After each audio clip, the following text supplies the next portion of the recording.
that the national side is basically stone dead last, and that serious change needs to happen. And yes, it's done to a degree, but I don't think they're going to see the benefits of that for a while. But then again, them bringing in their youngsters and actually start, I think Alan Wynne-Jones not being there is probably a good thing. I also think Bigger being out probably a good thing as well, although they do need a reserve fly half. It'll be an interesting game. I reckon it'll be close. Yeah, I think this Welsh. Look, I think Dan Bigger and Alan Jones will be involved in the World Cup. I think that's all pretty straightforward. So I think this is now Warren Gatland going, right, I've got 2 games left. I actually have to see where my squad is. I actually have to see what I've got going into this World Cup. I never backed the not necessarily the appointment of Warren Gatland, but I think that to fire Wayne Pivac and the timing and stuff like that, I think that just took them out of the World Cup contention that automatically. And I think with all the behind-the-scenes action as well, hasn't already helped. They finally have signed a couple of resolutions, so it does look like they might be sort of moving into a bit of a better future. But Rees, Italy have looked very. I mean, it's a really exciting Italian side to get behind. Some really cool players to watch, and it's a City side you kind of want to always do well. Yeah, is this Italy at home or Italy at home? Wales? Yeah, Italy at Yeah. home. At home. Okay, so that changes my perspective a little bit. I was actually banking on a Wales win this weekend if it was at home, but I think it's the margins are that tight that a bit of a home crowd for Italy seals the deal for them. For me, I'm so glad to see Alan Wynne-Jones out of that team. Frankly, I don't think he should be making it to a World Cup. I think it's actually ridiculous that he's been part of that conversation. Hey, man's got to try and get to his 200 caps, dude. Don't be an enemy of progress. Well, we had a very similar problem with John Smith for a long time. Where there was this milestone sort of barrier that everyone was rooting for arguably at the cost of a couple of performances. And now take that times it by 10 and you've got Alan Wynne-Jones.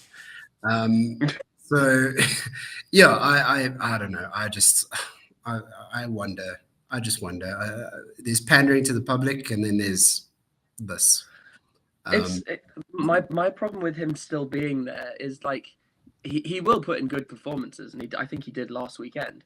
I think he was one of the actual good players, but he's costing Wales in the form of they're not producing or they're not getting experience for their new locks who actually they don't have many, so they really need to get them experience. I think that it's been a long time since I've looked at newcomers to national teams, and God, that is an absolutely horrid performance, truly shitty. Yeah, I agree. And I think that kind of plays into the people go, yeah, he's not playing terribly, but he's averaging, let's call it a 5.5, 6.5 every game out of 10. And for me, like you said, you could have a new guy roll into the setup and pull off those performances relatively consistently. Which makes me wonder what warrants his spot at that age. Mornay Steyn came and did it for us in the Lions series at his age, and please don't. But I mean, he turned in 9 out of 10 performances, and I think that's what you need if you're going to keep some. But let's talk about the Six Nations, shall we? Because it's quite an interesting weekend ahead, and. Let's sort of go through the games. Italy versus Wales. Now, it's a very interesting Welsh side being picked. A lot of big names being left out. No Dan Bigger, no Alan Wynne-Jones in the 23. No Flauf being named on the bench, for example. I would, yeah. I think if they were able to pull off a Bok type brick wall approach, sure. Whether they have that in the locker, probably not. So, yeah, I would agree that the expansive approach is probably the correct way. Fire with fire. And see if you can get on top of them. I still am not entirely sure that France believe they are as good as they're playing.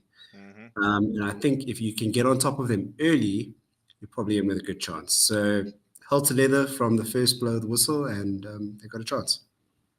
Right, fair enough. So, Carl, where do you think the game is won and lost? To be honest, I think my key matchup will be Smith versus Intermac. Because Intermac had a shite game against Ireland. I've been very underwhelmed by him, to be honest, this Six Nations. I'm so surprised that Jalibert has not started. I'm so surprised that and this is why I think if England can essentially rattle him and Smith can get firing through that channel with Lawrence, I think England have a very good shout at winning this game. If they don't, they're probably going to get screwed. But I think England aren't playing badly when they're expansive. I think Smith coming in is a risk, but it's something we need. I'd rather risk something and maybe lose, but in a very good performance, than try be very boring and get screwed. Yeah, fair enough. I think maybe a bit of like a Lions approach. If nothing to lose, everything to gain. Go and throw the ball around, see what happens. And in the last game, Scotland versus Ireland.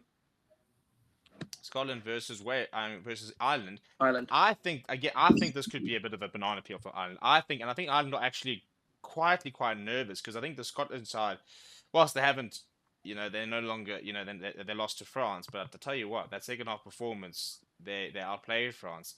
It's the Scottish side that you love and you hate, because I think it's the Scottish side that when they turn up, and they can turn up, you sit there going, shit, these guys can play. But they've also got moments where you're like, this is like watching an amateur side. So it's an interesting game. I think that's I think that if the Scotland pack can try and match the Irish pack, I do think that if the two backlines have to start running at each other and have to start getting involved, I do think that Finn Russell, Johnny Sexton, as we sort of expect to see, I think a lot can come down to which of those two really pitch up. I think the centre pairing is going to be a very interesting matchup. I think that's the exciting thing. I've looked at almost every single matchup in the entire sort of 23 or 15, and it excites me. But Rees, is this just going to be a walkover? Well, it's a pretty straightforward game for the current number ones, or do you think Scotland do pose a genuine threat to them? No, not at all. I think that genuinely Scotland can come away with this. I do think that they need to have the correct game plan in place. And having looked at a lot of the punditry that's going around at the moment, and I would agree with most of it, is that I think this game is actually lost and won in the forwards.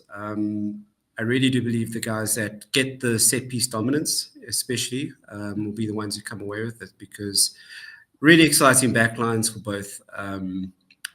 But you've got to win those set pieces, and Scotland have been doing that really well. And Ireland have got the return of Tad Furlong, I believe, which is a scary prospect for their scrums. It's going to be a very interesting battle, because I think Scotland are sitting best in line-out success and steals in the tournament. I think up front is where it's won and lost, and let those backlines easily run free if you're able to assert that dominance. Yeah, fair enough, Cal. Agree with that? Yes, I would love Scotland to win. I really want them to, because I don't think if they don't win, I think Ireland get the Grand Slam. But I'm skeptical that they will. Just because I think Ireland are just that good. Even not playing to their best, they managed to sweep aside France. And Scotland have a habit of shooting themselves in the foot, like they tried to do against France. And France very much helped them by shooting themselves in the foot. But again, still let it slide. I'm definitely wanting Scotland to win, but I don't know how optimistic I am about it. Yeah, I think, to be fair, I think a lot of Scottish fans will be like that. They'll be like, well, the thing is, they'll go into that match knowing that they can win. But that's very different to actually winning, And some people say, oh, any team can win in the day. And I mean, no, it's not every team can win in the day. But I look at that side, and I do think that Scottish side has what it takes if they can string together a decent passage of play to get over the line. But I think I agree with Rees. I think it comes down to the packs, and there's always been a little bit of worry about the Scottish pack and whether it can really sort of get onto the front foot and dominate proceedings and stuff.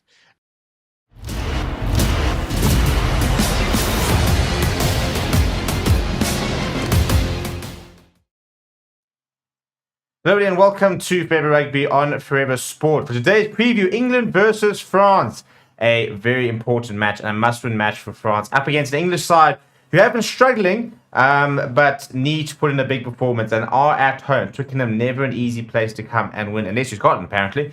But it should be quite an interesting clash to see how sort of Steve Borthwick approaches this game, and the sort of tactics that England employ. And I think that we saw some very almost negative, very sort of 10-minute rugby type tactical arm wrestle against the Welsh by England. And I think that against France, maybe that is the way to beat them. You saw the Springboks, go quite close to beating France last year, but at the same time, the Springboks very much adapted their game plan against France and didn't kick a lot of ball to them and like to try and keep ball in hand. So from a tactical perspective, it's going to be interesting to see how both teams sort of approach this game. France have to win this game if they are going to look to try and defend their Six Nations title and kind of hope that Ireland do stumble at a particular sort of obstacle. And for England, it's about keeping themselves in the hunt as well, I suppose, and just almost now putting in big performances to try start seeing something to start getting excited about ahead of the World Cup. Before we look at the two teams, please do smash a like on the video. Please do subscribe to the channel as well. We'll start with the English side. And first of all, a first time ever captaining for Ellis Gensch, who will captain the side in the absence of Owen Farrell, who has been dropped for the first time in like a decade, basically. So it's very strange to see an Owen Farrell-less England. But Mark Smith being backed to do the business. So in the front row, it's a pretty straightforward side, to be honest. There's not too many other changes. Ellis Gensch, Jamie George, Carl Sinclair is the starting front row. They've got Mario Toto and Ollie Chesterman behind them. Lewis Laidlam, Jack Willis, and Alex Donbrunt continue to be the back three. No Courtney Laws, who's once again ruled out with injury, and those sort of injuries really continue to plague a very key player for the English. Then you then got Jack from Portleet, partnering Marcus Smith, who's been a little bit poor in the England jersey, was actually dropped from the squad, sent back to the Premiership, and now has been re-included by Borthwick. And interesting to sort of see that we almost thought was, okay, cool, this is now going to be a bit of a pause in Marcus Smith's international career. Quite the opposite. He's been now thrusted back into the starting lineup, and he'll be interested in trying to get that Ollie Lawrence and Henry Slade combination going, which hasn't really functioned to sort of the heights that people I think know that it could if the fly half and the likes of Marcus Smith can really sort of get going. Anthony Watson, Max Maidens, Freddie Stewart are the back three, and there's pace, power, there's good ability in the high ball across all three. Freddie Stewart, one of the best players under the high ball in World Rugby at the moment. Off the bench, it is Jack Walker, Marco Vinopola, Dan Cole, Dave Ribbons, Ben Curry, Alex Mitchell, Owen Farrell, and Harry Arundel. So plenty of good players to bring off the bench if needed, but they'll very much be looking to try and get on the front foot. And I think at the end of the day, it comes down to trying to slay this French giant pack. So it is another tight head change, as we have seen Mohamed Duhas getting banned, and no Antonio at the moment. So Dorian Aldegheri gets an opportunity in tight head, and he's next to Cyril Bay and Julien Marchand. Debart Clement, Paul Willemse, Anthony Jalan, Charles Olivon, Gregory Algett, in what is a very straightforward pack that we've seen most of the Six Nations. Anton Dupont continues to remain Intermac. He's under quite a lot of pressure. We haven't really seen the best of Remain Intermac so far, the Six Nations. Hasn't been playing to the heights we saw him a year ago. I think this French side is actually a little bit low in confidence. I think they could really use a polished, sort of 8, 9 out of 10 performance just to get themselves back and going. I think they've had really good moments throughout the Six Nations, but also moments where they've looked beatable. And as a side going into the World Cup as arguably one of, if not the favourites, you can't look beatable. You can't have shown chinks in your armour. You've got to really be a side where people are really scared to play you. There's a very important change in the backline, though. Jonathan Dainty gets his first start of the Six Nations next to Gail Fiku, Ethan Dumotier, Damien Pinot, and Thomas Ramos, the back three there as usual. Off the bench, Pietro Mavaka, Reddy Wadi, Sibylle Falatia as a reserve front row. You then got Romain Tuafanoa, Sekou Makalu, and Maxime Luchu, Yoram Muafana, and Melvin Jaminet coming off the bench. No Jalabert, we've hardly seen Mathieu Jalabert so far the Six Nations, and I would like to see more of him, especially given the fact that I think that Remain Intermac has been struggling quite a lot. It should be an interesting game, and again, it's France can't allow England to pitch up and play good rugby. They've got to start well. They've got to put them under a lot of pressure. They've got to sort of put in a bit of a statement performance so that when Ireland take to the field against Scotland on Sunday, that they've got that in the back of the mind, that if they slip up, France are right behind them. So there's a lot to play for still this weekend. Let me know what you think of the teams as well as your score predictions down in the comments below. Please do smash a like on the video. Please do subscribe to the channel as well. You'll be live for this game. So come and join me for a watch along, and I'll see you guys then.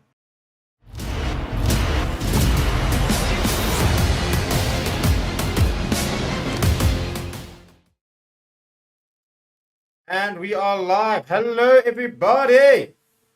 What up? What's happening? And as you can see, something a bit different. We've got a new studio that we are trialing today, and I quite like it personally. I mean, I don't know what you guys think.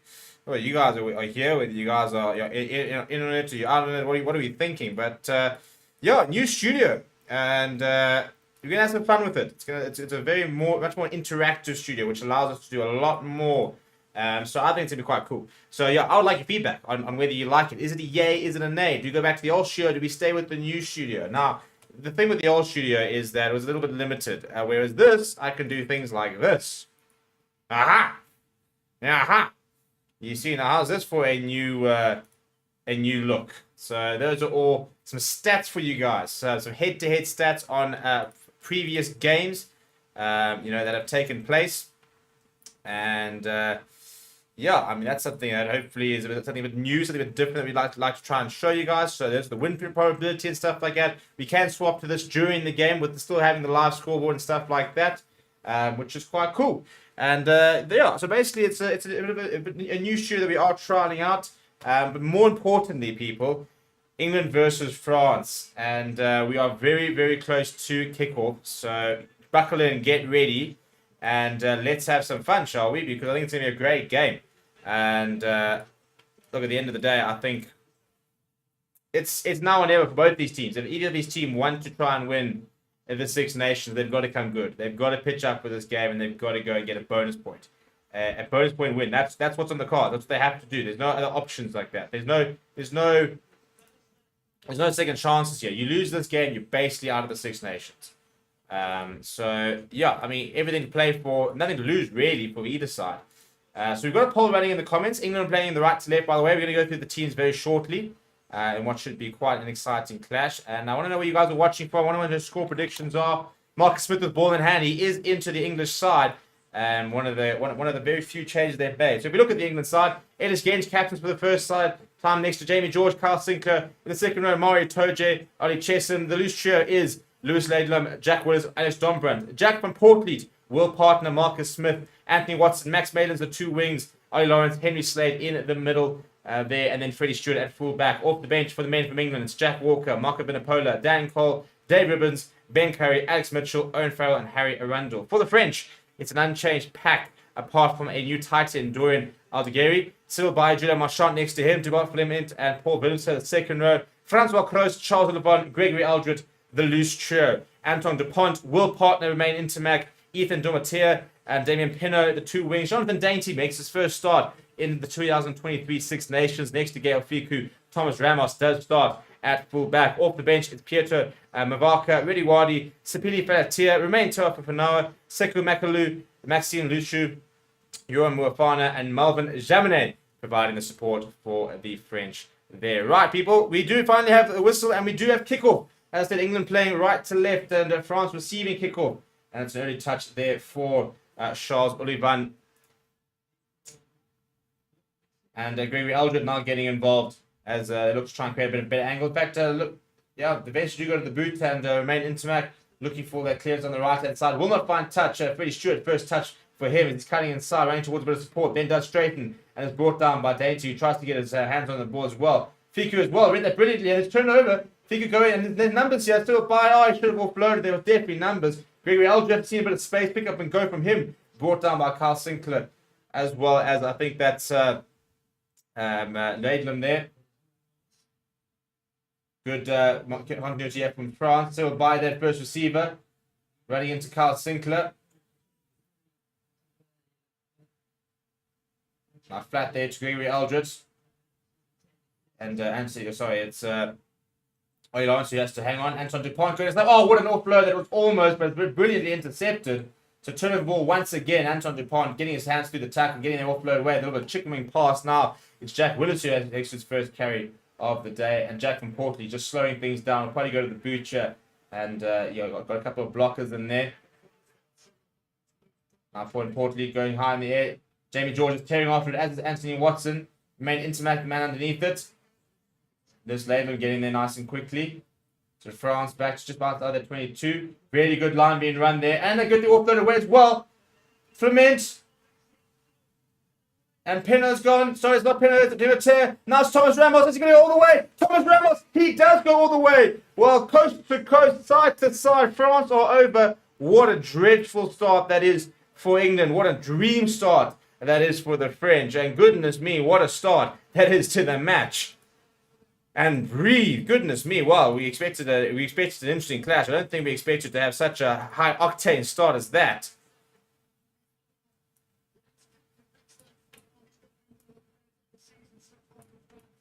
And I mean, Taylor Flamman, I mean, what an absolutely brilliant contribution that was from him. Getting the offload there from Charles Gauvain, and then boom, the pace, the offload as he's going down.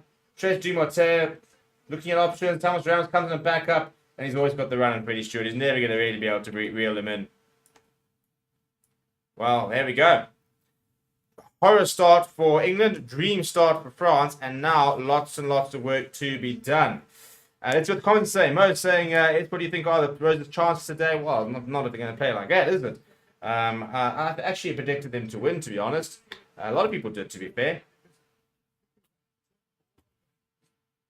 Palbart saying, he reckons the Rose have got a good chance. England haven't lost to France, Twickenham since 2005. Yeah, 13-year record that this French team are looking to change. Palbart saying, I'm not on for the slam. And Matthew says, I don't think you can overlook France's quality here. Well, there we go. We've just seen the quality early on.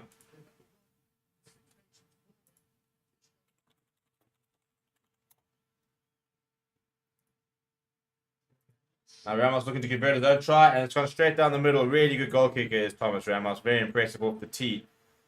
And it's a good start from him as well.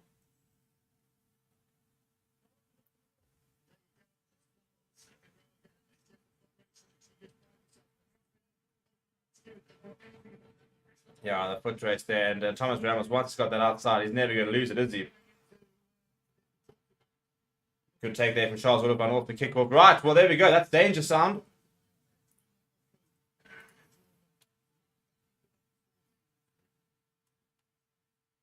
Now there's Landon there, conceding a penalty, not rolling away is the call.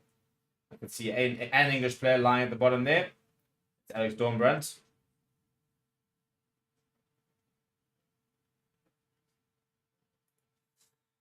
All right, and Steve Borthwick, who's under a bit of pressure already. You know, a lot of people saying that they're not seeing much of progression underneath him.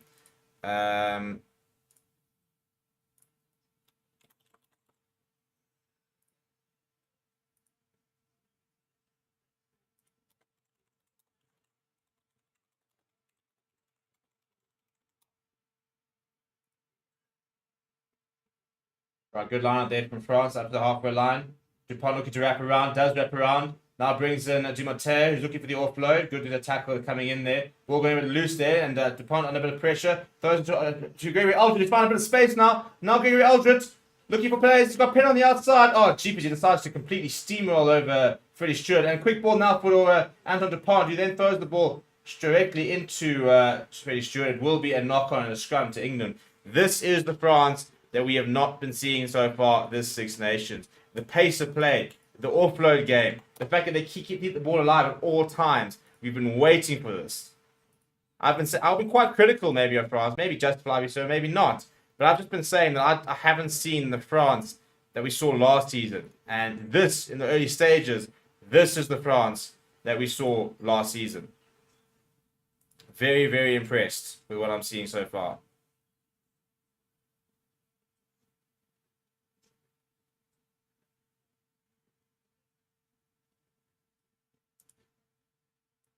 Right, and they've got a penalty, in fact. So Thomas Ramos is going to line up a three-pointer here. So it just gets better and better for them, doesn't it?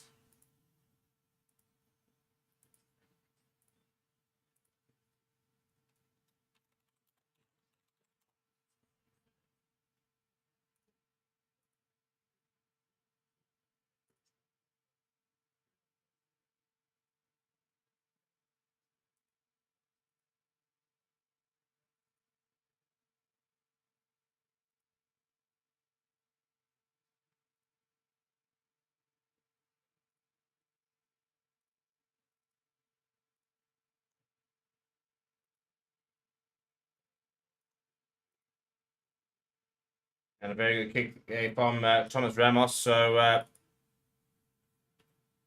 adding the extras there, converting his own try. So all the points so far have come off the boot of Thomas Ramos.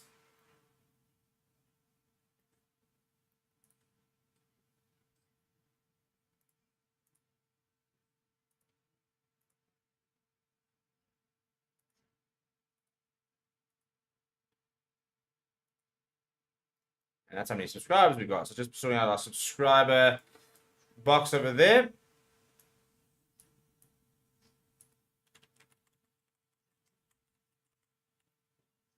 And internet doesn't find touch.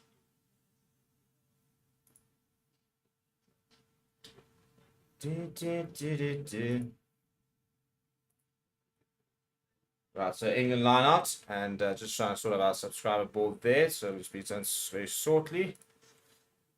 They did, and then yeah, so we can see that how many of you guys are going to subscribe, so we can try and get to 23,600. Good line out there from England. And just sort of drifting a little bit laterally there is Joe Marchand.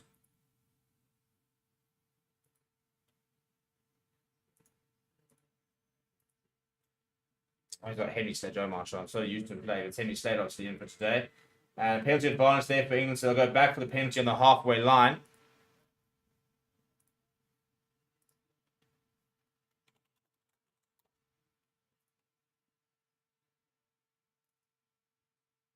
Big hit there coming from Jonathan Dante. Good to see him back in this team. I do think he makes this French side a much better team.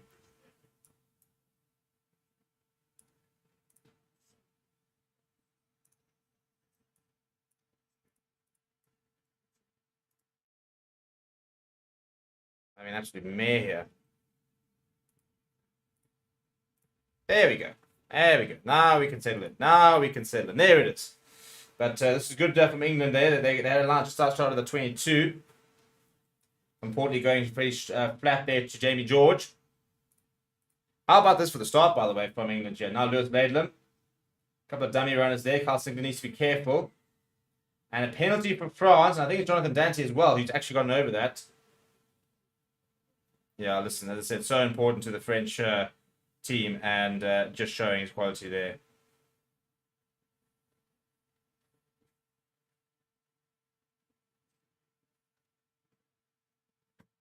Take it quickly though, and Anthony Watson's found himself in a bit of a pickle. Doesn't manage to get that out there. Did Intermac, and Darren Pinner makes the tackle. So yeah, France being a bit sloppy with that one, and Jack van Portley now directing a couple of players to his left hand side, looking for a couple of options here.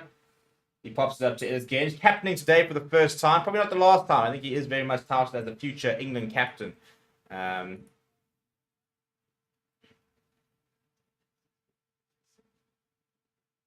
France very much looking to attack that breakdown. They've already won 2 penalties there. And Van Portley's going to have to bring this all the way back and go to the boot here to get them out of trouble. And will he find touch? He will find touch. And it's the decent exit from England, who are under the pump a little bit at the moment. What a start this has been. And this is kind of what we want to see from the Six Nations, isn't it? We want to see starts like this. You want to see games like this.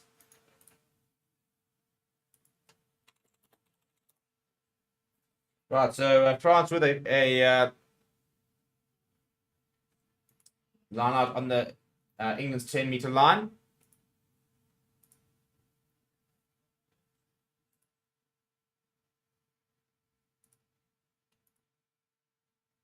Julien Marchand, one of the best hookers in the world at the moment, does feed it. It goes straight over the top. Pre-plan Gael Fiku has been brought in there. Quick ball there from Dupont, but he's actually left it behind. It's turnover ball here. It's a quick ball. Ellis Genge throws it out towards Jack and Portley, who just stabs their head with that right boot. The main Intermac kind of just smacks it down and then returns the favour. Marcus Smith underneath this. Right, Marcus Smith with options. He exits the 22, so he can't find touch. He's going to just kick this downfield. And he kicks it to the opposite number and remain Intermac. Keeps it a bit low. Plenty of time now for Max Malins. Going towards the right hand side. Good tackle coming in. Gael Fiku gets up and tries to go over the ball.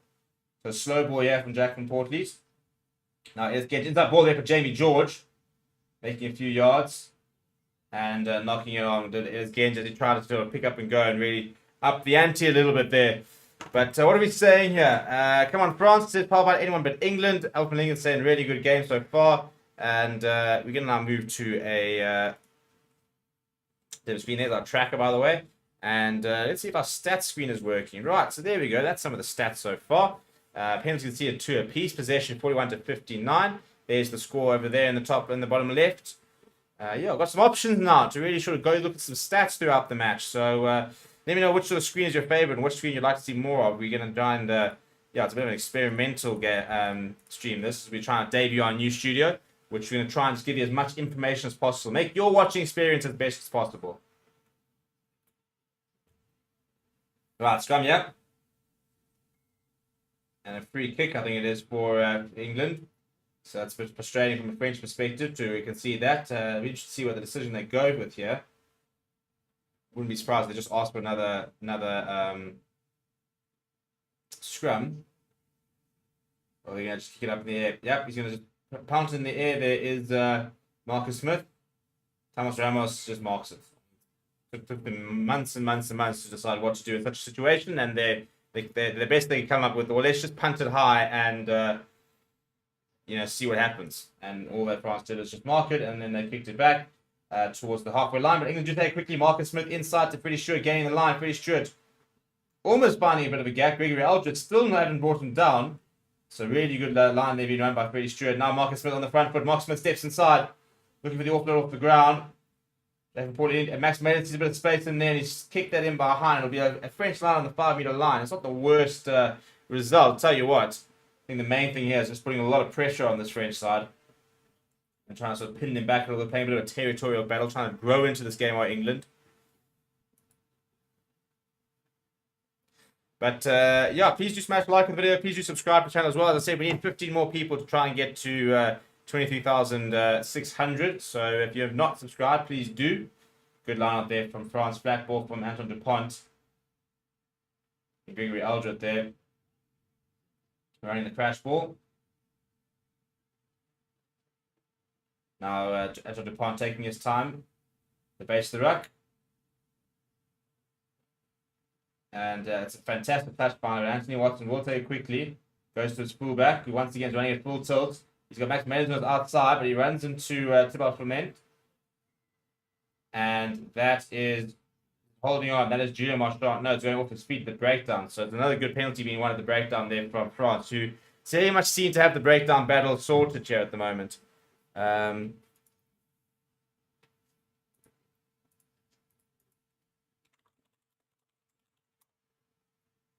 think that must be the third or fourth penalty that England could see at the breakdown.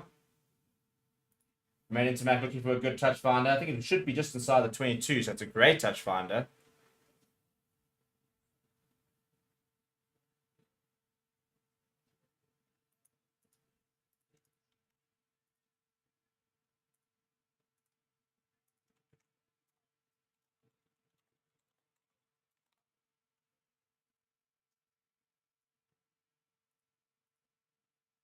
Right, good line again once again from France. Seppies looks to be working so far from the line perspective at least. Their first scrum wasn't great.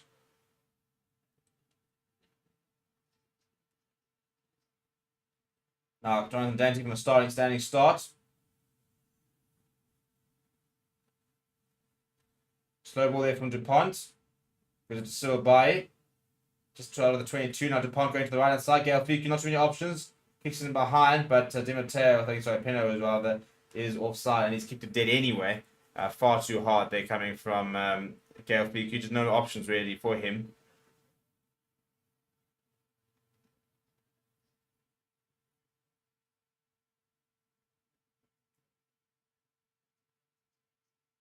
Steve Borthwick in conversation with his assistant coaches. Yeah, a little bit of pressure on Steve Borthwick, I think, at the moment. It's just not quite happened for him just yet. They've had some reasonable performances, but I thought the game against Wales was a bit of a ball fest. So this is kind of a major asset test in terms of the progress. Gregory Aldridge hammered in the tackle there, Lewis Laidlam and Carl Sinclair getting up there nice and early. Now Dupont back to Intermac in the pocket. Intermac, for me, has been a bit disappointing in the Six Nations so far. And a bit of 50-50, and it's fallen to, I think it's Henry Slater's come away with that. Jack and Paulie under a bit of pressure. The ball was out. And Chesham carrying hard, the big number 5. And Portlead now, slow ball.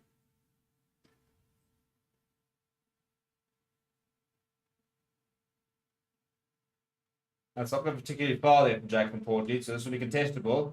And Francois Coach goes up and takes it very well. Looking to try and turn Jack and Portlead, who is in a good position. Now a bit of a ping-pong battle, yeah. Down the third Thomas Ramos. Goes inside to remain Intermac, outside 22. This time to Freddie Stewart. Also exits 22, so can't find touch. That's Thomas Ramos, who once again will return the favour. This is interesting, because this is kind of like a who blinks first. Right up against the touchline there. Yeah, territory kicking game. Now Anthony Watson's launched that. He's launched that quite far. This time it's in the 22. So Ramos will probably look to find touch this time, and I think that's skewed off the right of his boot. So I don't think it's gone particularly well. No, it hasn't. In fact, it's going to be allowed just outside of 22. So England definitely winning that kicking battle, willing to play the long game and wait for the mistake. And it eventually does come from Thomas Ramos. And all of a sudden now England have got a line just outside the 22. 10 points to 0. It is raining over there in Twickenham, so not ideal situations for running rugby. That kicking battle obviously will be so important as well.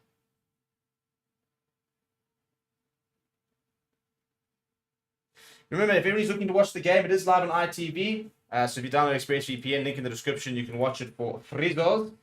They got a penalty advantage here to England at the more. And at 80 minutes, we're going to close the poll in terms of who you think is going to win. Good hands there. Marcus Smith now there. Second receiver sees a bit of space, but Jonathan Dante quickly closes that gap. They do have a penalty advantage here to the men in white.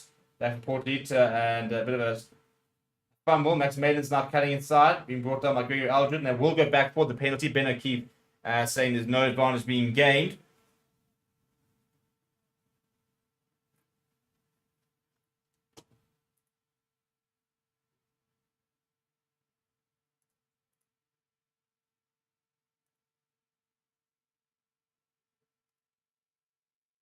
And probably look to take the points here, I reckon, if I'm England. I think, they've had a couple of opportunities here. And no, they're going to go for the corner. Right, well, they're being aggressive about this. I suppose if you do want to win those Six Nations, you kind of need a bonus point win. So, yeah, I suppose maybe that coming into it a little bit. I think they're still being a bit brave here. I personally think win the game first and then worry about the bonus point.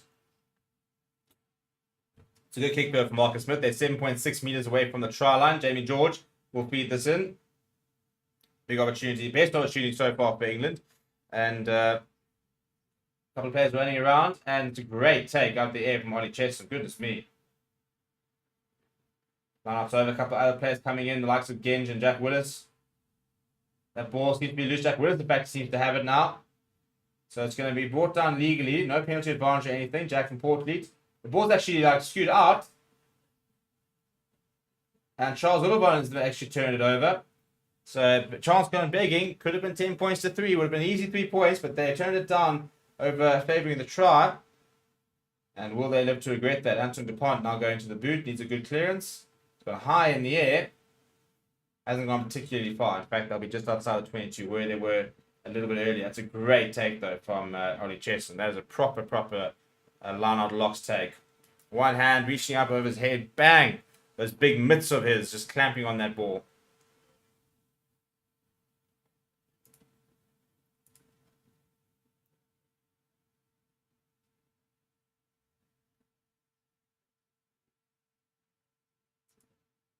Now the clearance there from France. And that's a very good clearance. Now Marcus Smith taking it quickly though. So England not really looking to try and up the pace of play here. Pretty sure it's going to kick and chase his own up and under there. Thomas Ramos under the high ball. He's hammered by Freddie Stewart, but a couple of players do get back very well to give him some support. So the French do manage to hold on to possession. Now Anton DuPont. I mean, I'd love to see the kicking stats already so far. Oh, that's a horrible moment from Anthony Watson. It's gone straight through his arms. And it will be a French scrum well inside the England territory. And this is the thing. Wet conditions, probably swirling winds. Put it in the air and see what happens, really. And Anthony Watson backtracking. Got himself into a good position. There's really no excuses here. And just go straight through the breadbasket. You won't want to watch that back. That's for sure.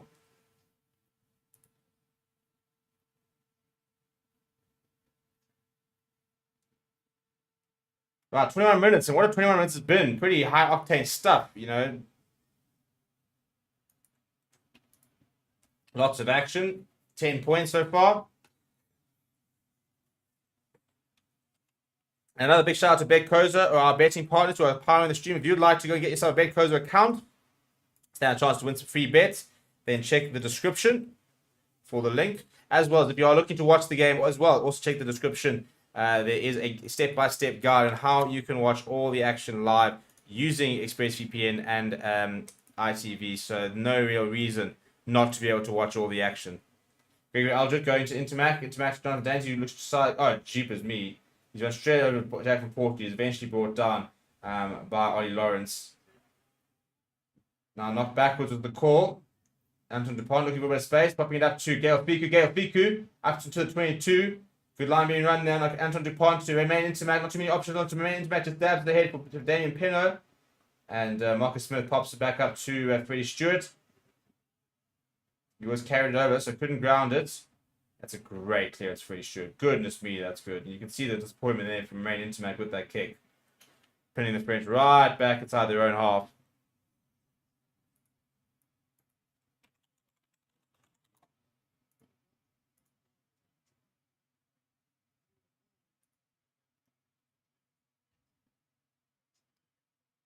That is such a good exit. Just relieves all the pressure. You can see just the disappointment there in Remain Intermac's face. He knows how good that is. To be behind your own try line in your own goal area and then to pin them back to a line inside their own half is pretty impressive from Freddie Stewart.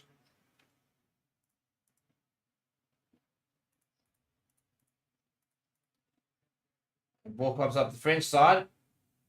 Gregory Aldrich once again has been very involved so far in the early stages. Oh, bit of a show go from Anton Dupont. Gets away from one and he's just lost the ball and trying to get past Ollie Chestham. Surely a double knock on there, ref. No knock on. So knock on advantage for England. Jack from Portleet. Popping up to Jamie George. Not too many players around him. So runs towards a couple more support. Mario Toja is there lurking. Ball is available for Jack from Portleet, but he's in no rush. In fact, he's asked Ellis Gage to come and be a blocker. Mario Toja joins the fray as well.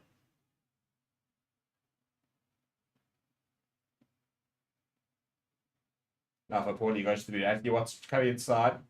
Thomas Ramos, good up the air. He's hammered by Anthony Watson. They haven't really looked to contest so far. I mean, they more look to try and put the pressure on Ramos as he takes it. So by getting his hands free, popping up to Jonathan Dante's tackled by Carl Sinclair. And now there's going to be Anton Dupont, whose turn it is to go to the boots. This time his left boot, spots a bit of space down the left-hand side. Gets the right bounce, could be between two, you know. And I think that is between two. That is apt. That is why he's so good. Left foot, right foot. And from nothing, literally nothing, Anton Dupont spots the space, puts in that 50-22. All of a sudden, the France are about 10-15 meters out.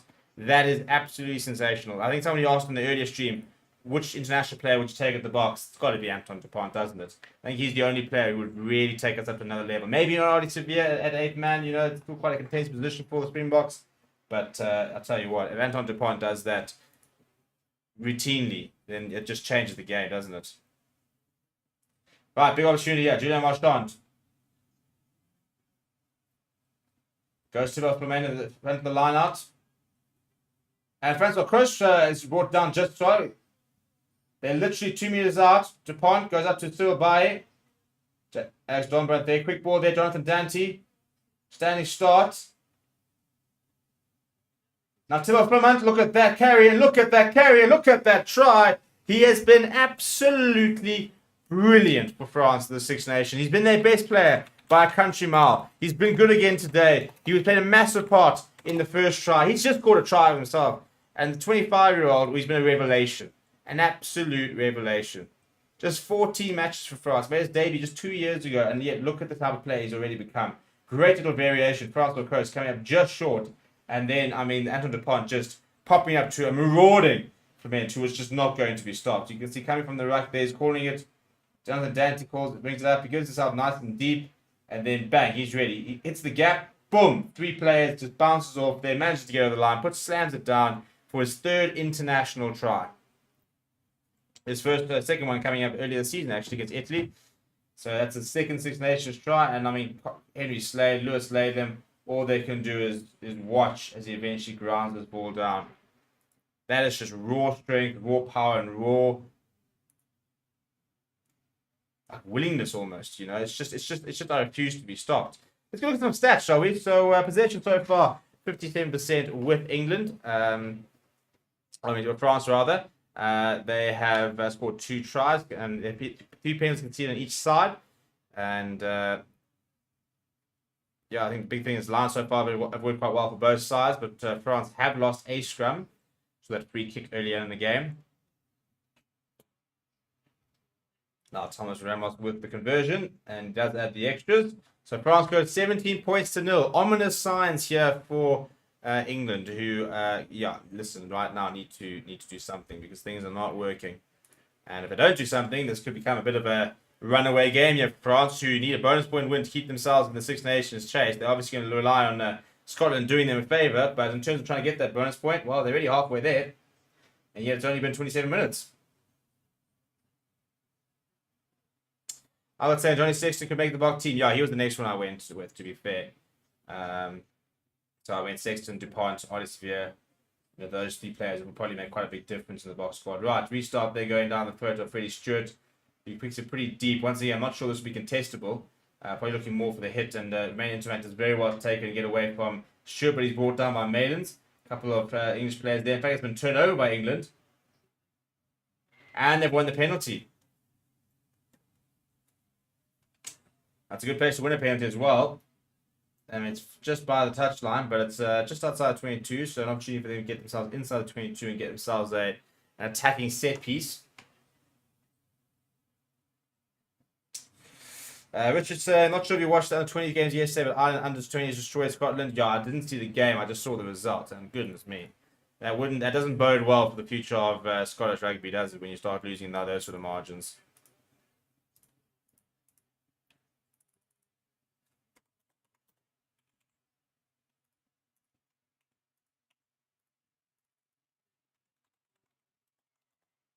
And a penalty for France this time. I think it's obstruction is the call. Well, that's a coach killer. Hey, you're finally getting yourself an opportunity to get yourself back into the game, and obstruction, and you butcher it. And that kind of sums up England at the moment, isn't it? They're just not being clinical enough so far.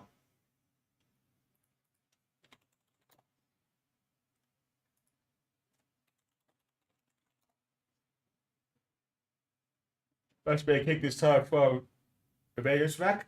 He's gained 30 meters out of that kick.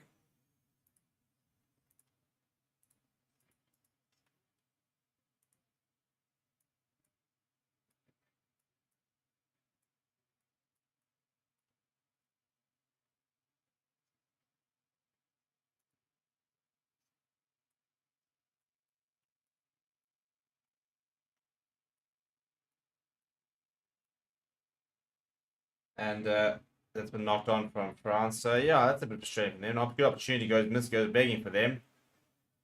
For England, they'll be very chuffed with that because they are very much under the pump right now.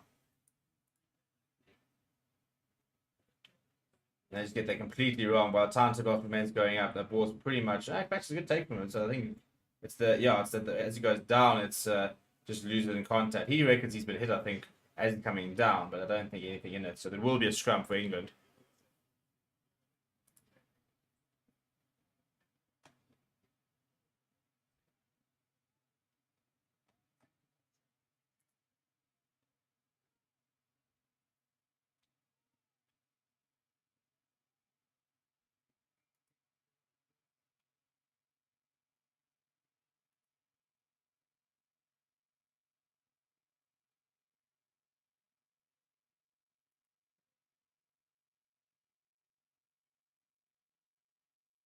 I've been a Keith just instructing them to try and keep their hut. It was on free to air TV over here. Well, so it's supposed to be fair. I think all the Six Nations action over the weekend on free to air. It'd be nice if that happened in South Africa. Elf says that England forwards having a tough time. French under 20s destroyed England. Do you miss SAT and Super Rugby? Not one bit, to be honest. Not one bit. I don't think any of the SA fans really do. Solid scrum there. It's available for Jack from Portleet. He goes to.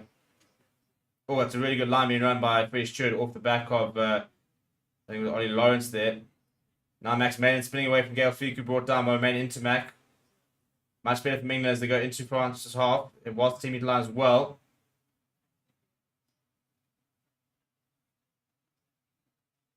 Short ball there, big hit coming from Carl Sinclair on his opposite number.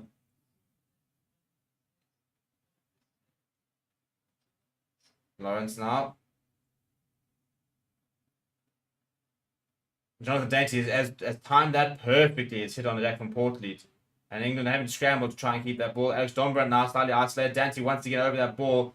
But penalty is the call. I think not supporting his own body weight. No, offside is the call. Tell you what, Jonathan Dainty, somebody who hasn't started the entire Six Nations, looks really, really bright here.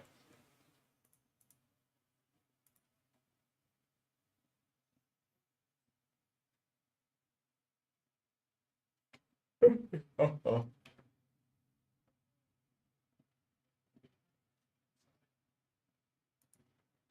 I don't think Jonathan Dainty agrees with that, but he has to. Well, he doesn't agree with it. He has to accept the punishment, I suppose. Ellis Genge having a couple of words with Ben O'Keefe.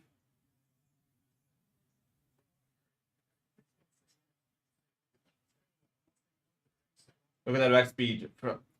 France has 73% of their ruck speed is 1-3 seconds. England just 57%. So, yeah, I mean, England just much slower at the ruck compared to France. And that's Antoine Dupont, who's just completely speeding up play, trying to get these French players into gaps, trying to really put the pressure on England. England far more trying to sort of slow the game down a little bit. Now, Marcus Smith, they are going to take the points here, which is interesting, given the fact that they had the opportunity to take the points when they were 10 points down. They didn't. They're now 17 points down. And I think they suddenly realised that, the bonus point, going for the bonus point off the bat is probably not the best idea. Keep yourself in the game. Try and win the game first. Worry about bonus points later. Marcus Smith goes to the right, and it does start to curl back, so it will go through the middle. So England are finally on the board, courtesy of the boot of Marcus Smith, as they move to 3 points to 17. France still with a 14-point lead, and Fabien Galtier will be much the more comfortable man back in the stands than Steve Borthwick.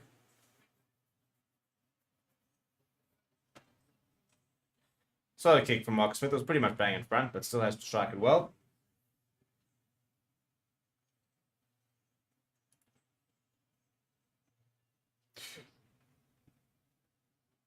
Right, deep restart coming there from France. Alex Dombrandt underneath it. There's opposite number Greg Eldred there to meet him. Actually, I think it's France so close she met him.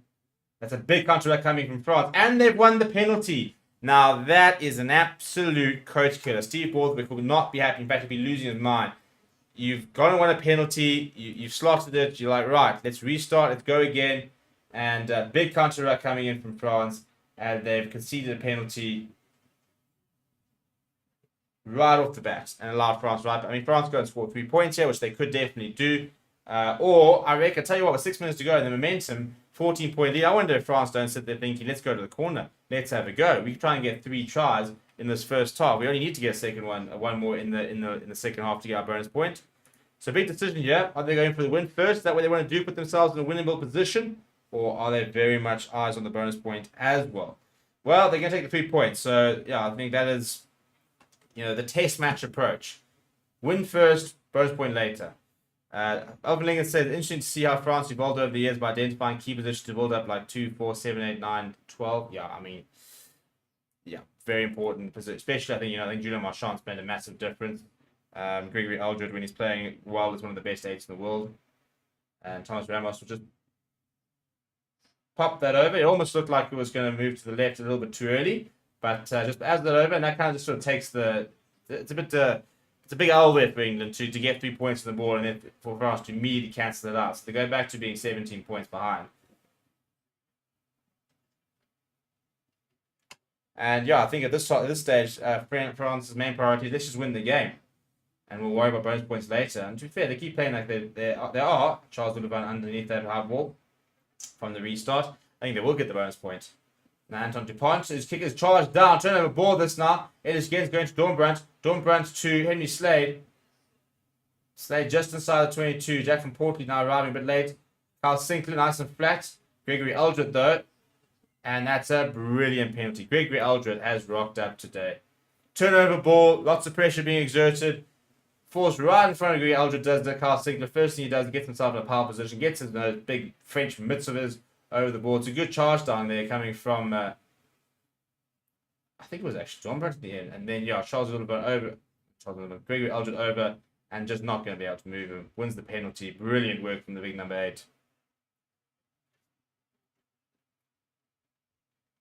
And it's a really, really good penalty as well from Romain Ntamack. So France go from being under pressure from the charge line kick to being just shy of the 10-meter line inside England's half. England can see it's 7 penalties to France's 4. So in terms of work-ons and areas where maybe they're not getting it completely right, discipline is definitely going to be one of them. So you can look at some of the stats here.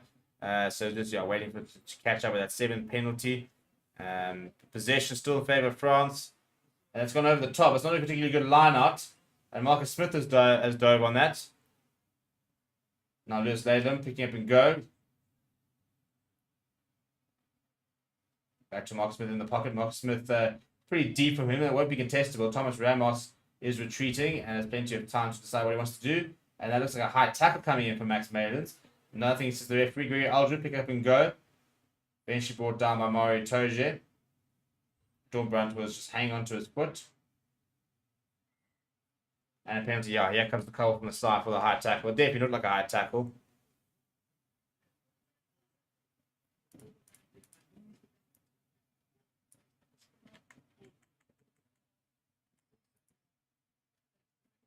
Yeah, it looked like a pretty easy high tackle to be able to award, to be fair. So another penalty. That's 8 penalties now. As I'm saying, discipline very much costing England at the moment, and France kind of just living off their mistakes. Another opportunity with 2 minutes until half time, so it'll be a perfect time. If France were to score now, that would be a massive blow to England's chances, and they'll be going into the change room suddenly thinking, has this already gone away?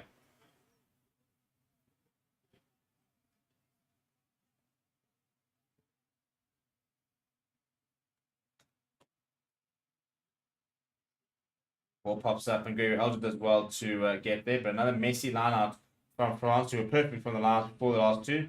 They've now lost 2 in a row. So by is driven back by Ellis Gage. That's Lucid on Lucid. And now not too much on to Dupont, just tips it over the top. And a bit of fumbles. Marcus Smith now under a bit of pressure. Marcus Smith trying to get himself out of it. Eventually brought down by Gaya Fiku. Hit by Paul Willemse as well. Loose ball there, but there's a lot. No, it's Dornbrandt. That's not forward. That is forward. And Alex Dornbrandt can't believe it.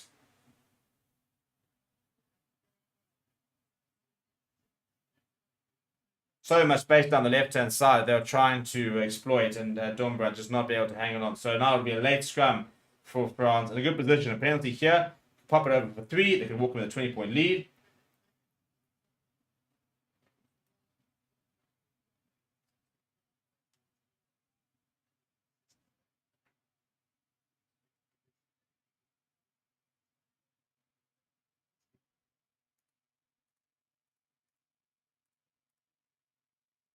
Right, 13 people that need to subscribe, by the way, for us to be able to get to 23,600. So stop being that person that's watching and not subscribed. Just subscribe. Just be a good oak. Be a good person. Ask yourself, what would Mother Teresa have done? What would Nelson have done? You would have subscribed. That's another messy penalty. So we're going to reset.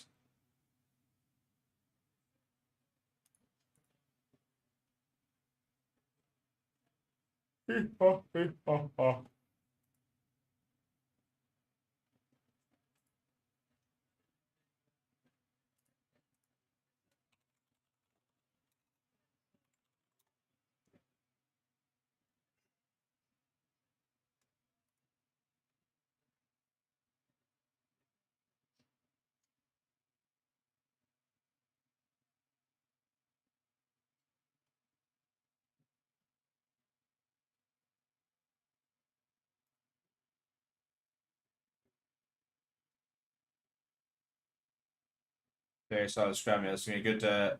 Now a bit of a second shove coming in from France. Big second shove coming in from France. Penalty advantage as well. Gregory Aldred, who's been so good, picks up and goes. Inside ball goes to Charles Oliver. He's got on the angle. He's over. Goodness me. This is brilliant from France. It's woeful from England, it has to be said. Absolutely woeful.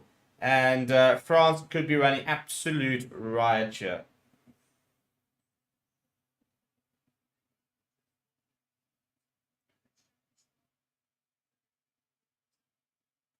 That is Travel City. Travel City.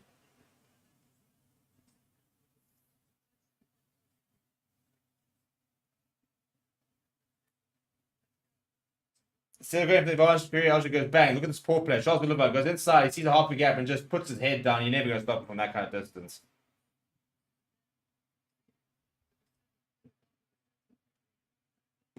Bang, gets a fellow Marcus Smith. I mean, you're asking Marcus Smith and Jackie Portley to stop a marauding Charles Oliver. You're not going to do it. They didn't do it. France are over 25 points to 3 with the kick to come. And this is very ominous signs for England, who could be on the end of an absolutely massive thrashing. People are now saying, England haven't lost to France here in 13 years. Well, unless there's a small miracle, not even a small, this is a pretty big miracle at half time. In the second half, that ain't changed. That's going to change. France are very much looking to sort that out. Thomas Ramos, and he's nailed it. He's absolutely nailed it. England lead by 24 points at half time. The score is 27 points to 3. England woeful, France brilliant. Let's see what the second half holds.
Right, and we are back, and the second half is going to be underway very shortly between England and France. What a first half we saw from France. Goodness me. They've not been at their best, to be perfectly honest, this Six Nations, but that half it could be a World Cup winning standard at the end of the day. When France play like this, it's difficult to see who can beat them. And that's how impressive they've been, really. And this is why I've said, France has been good at stages throughout the Six Nations, but I haven't seen the France we saw in the last 18 months. Went on that long winning streak that just looked unbeatable. This French side, the way they're playing tonight, they look unbeatable. The English side, on the other hand, have been poor, very, very poor, and it's not just one aspect. It's not just a case of fix a couple of things here and you should be right. I think their rugby's been pretty poor. I think their forwards are being absolutely bullied by France at the moment. They're losing the kicking battle. They're losing all the major battles, to be perfectly honest.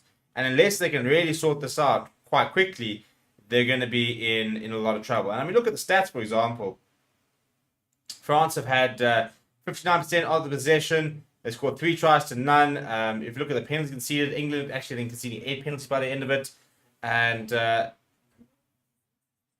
France, scrums, they lost 1 scrum and 1 line out. But England have very much not been at their best.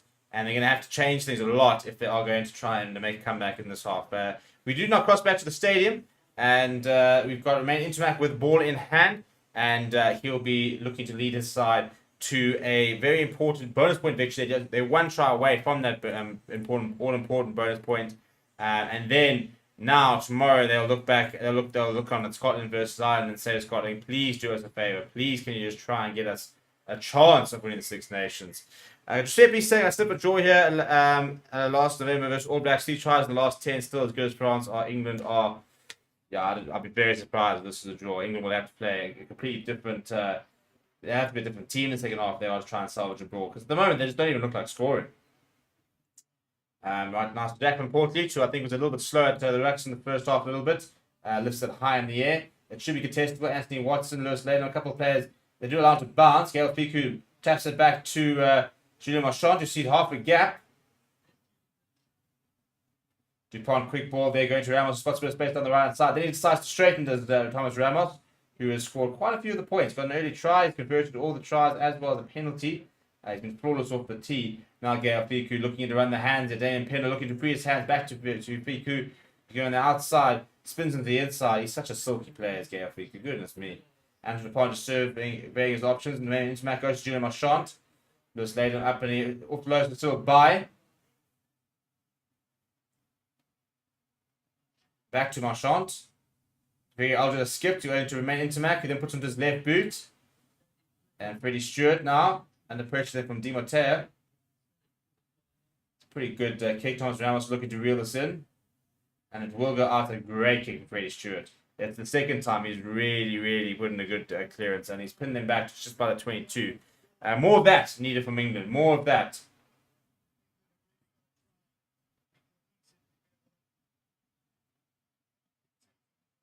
And I mean, I tell you what, it wasn't far away from being a 50-22. So almost the perfect kick coming there from Freddie Stewart. But yeah, they've got to find a way to nullify this French attack, which is just, it's finding meters at will. They're finding line breaks, they're finding space, and it's all just far too easy for this French side at the moment. I'm going to put a poll in here and say, can England come back? Very simple yes or no question, and it's a free kick to England there, so interesting to see what the decision will be. They'll have an option of a line out, a scrum or a tap, so probably looking to take the scrum here. They will take the scrum. So you've got a poll running in the comments. Go and vote in the poll. Can England come back? That is the question we are asking. You're going to answer that. Go and vote in the poll. And let us know what you think. If you think they've got a chance. Pretty ordinary penalty to concede, it must be said. I think free kick to concede from France. It's just pretty... it's just sloppy.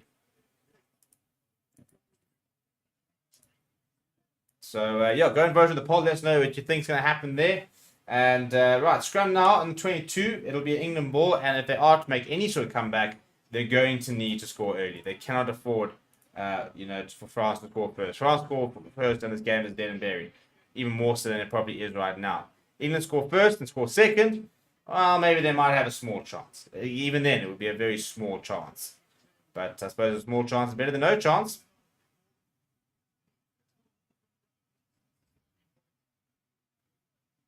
So reset here. Let's see who's going to have the upper hand.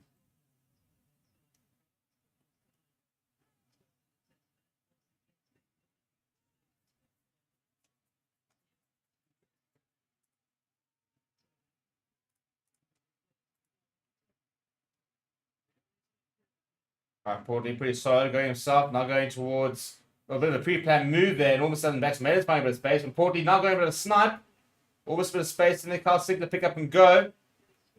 DuPont is there to bring him down, and the ball I think has been lost. No, it actually went up to Mario Toja, penalty advantage here for England. Jack Portly now going to the other side. Marcus Smith wants it, Marcus Smith going to Henry Slade, good tackle coming in there from Gregory Eldred.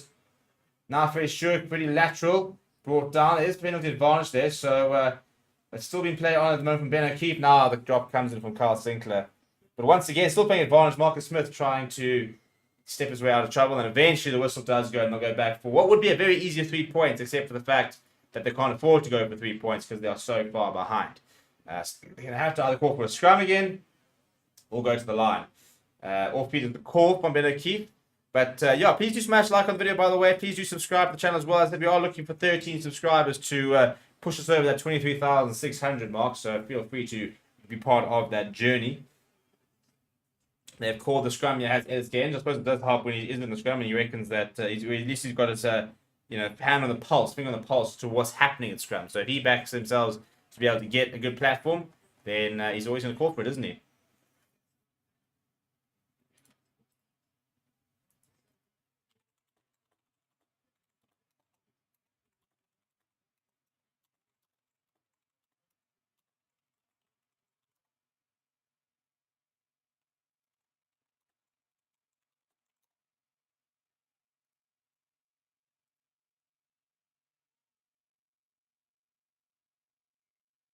And free kick, Jack Portly takes it almost backwards. There you go. Actually, goes Dormer. Now Mark Smith decides to come on the right hand side. Now he goes in for the cross kick. Max Malins.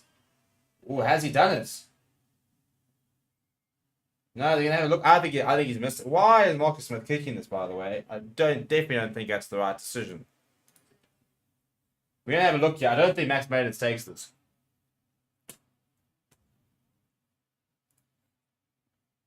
Yeah, we are going to have a look here. But personally, I think he's on the dive here as Max Malins. Yeah, he's never got control of that.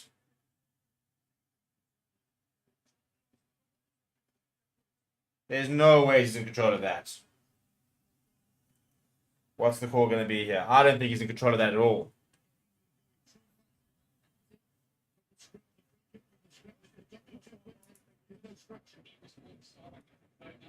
He's not in control of this ball at all. It goes straight through his arms. See, it hits his hand, goes behind him. He's never in control of the ball. I mean, the crowd think he's got it, but you can see there's no control over that ball whatsoever. Yeah, goal on dropout. Never in control. The crowd could celebrate and try and change the decision all they want. He's never had control of that ball.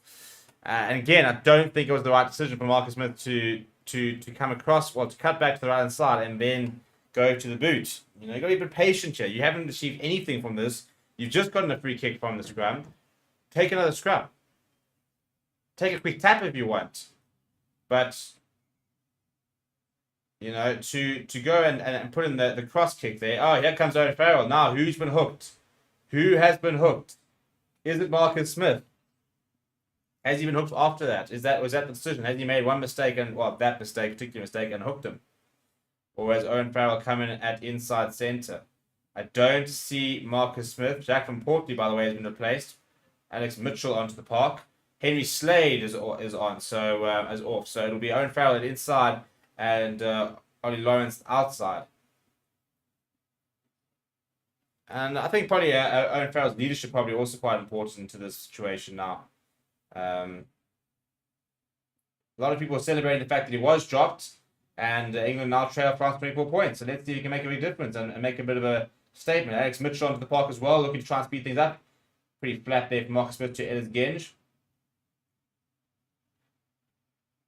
And that's a nice bit of line being run there into Alex Dornbrook. I think it's picked up by Ment.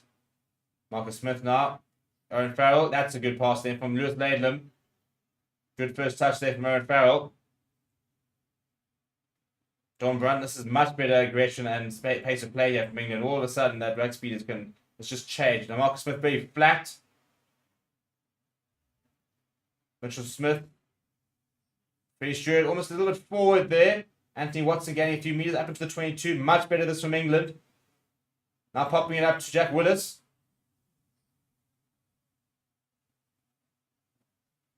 Smith inside. Decides to go himself. Now Genge to Farrell. Farrell popping it up to Lawrence. Straight as well. Ball coming off Mitchell's foot, but eventually managed to get it back. This is much better from England. They're about 10 meters out. There's a bit of a scuffle happening on the right-hand side. Now Freddie Stewart. Well, there we go. There we go. Well, I tell you what, in terms of inspired substitutions, that has been a good one. Alex Mitchell, by the way, has created that try.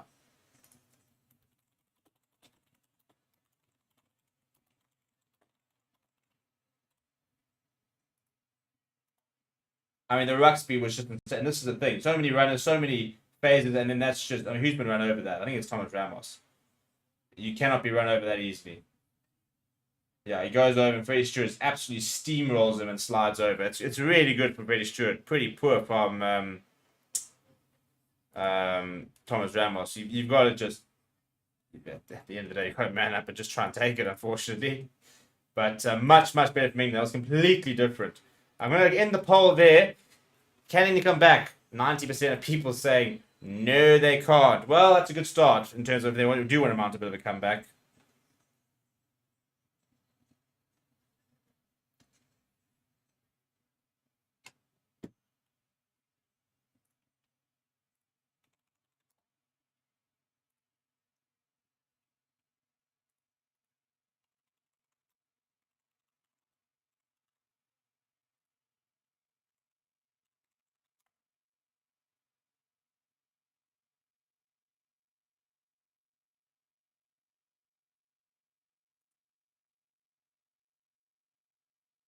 Right, Alex Mitchell there from the restart there. England already up to the halfway line. This looks completely different England side all of a sudden. Alex Mitchell now taking a couple of steps back and going to the boot. Thomas Ramos underneath it. He hammers it back. And it's Marcus Smith and Freddie Stewart. Marcus Smith. This is high in the air for Freddie Stewart to chase. This will be contestable. But Gail Fiku does brilliantly to first of all take Freddie Stewart out of the game and then get underneath it. Ramos just delaying his pass. Jonathan Dante. A lot of open space ahead of him. Lewis Laidler makes the tackle. Quick ball from Dupont to Ramos. At first receiver, Ramos trying to find a bit of space. Almost does find a bit of space.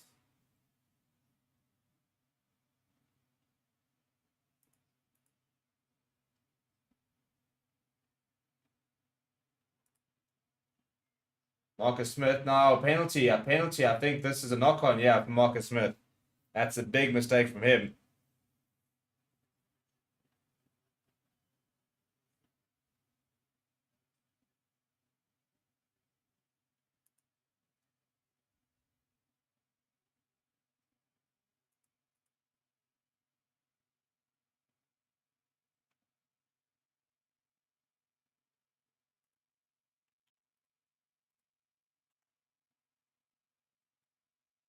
Right, the couple of places there. Paul Williamson leaves the park.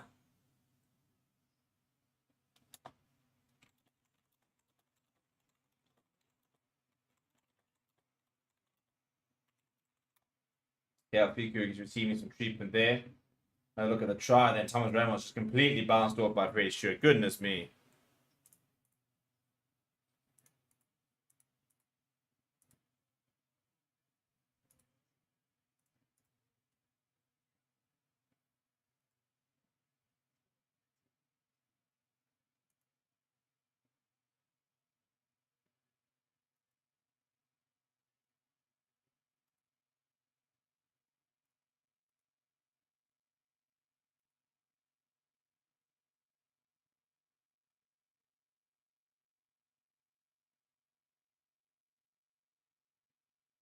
Biggest gun came from England and pressure on, and they're going to have a reset here.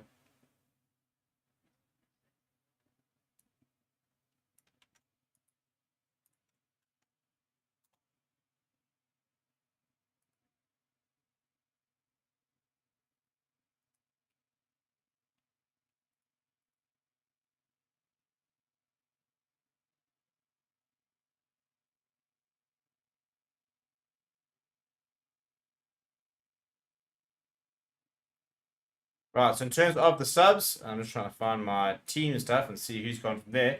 Right, Stan, I hope that France win this game. Well, I think at the moment it's really theirs to lose. So Alex Mitchell, Owen Farrell, the only replacements for England. Falatia and Romain Tour for now on for France, for Willemse and Dorian Aldegheri making the way there. Now, there's a penalty for England, and Anton Dupont was tearing down the blind side, and a couple of celebrations there.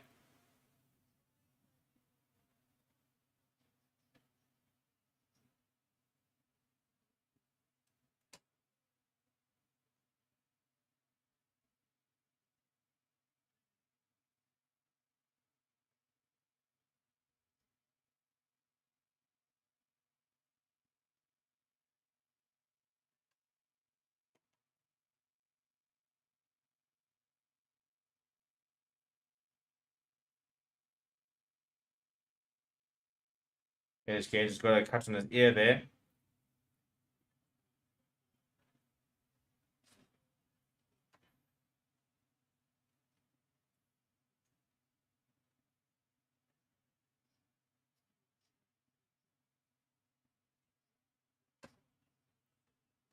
And turnover France, penalty there. And I think, is that Gregory Eldred in the ball? No, it's France or Cross, but I think Jonathan Dante, the man, is going to get the plaudits there. Just the thing that we're looking a little bit better, looking a bit more on the front foot. And that's an important penalty, just to sort of curb the momentum a bit. Because momentum is a strange thing. All of a sudden, England play with a bit of confidence. Yeah, it's Jonathan Dante right in the trenches there.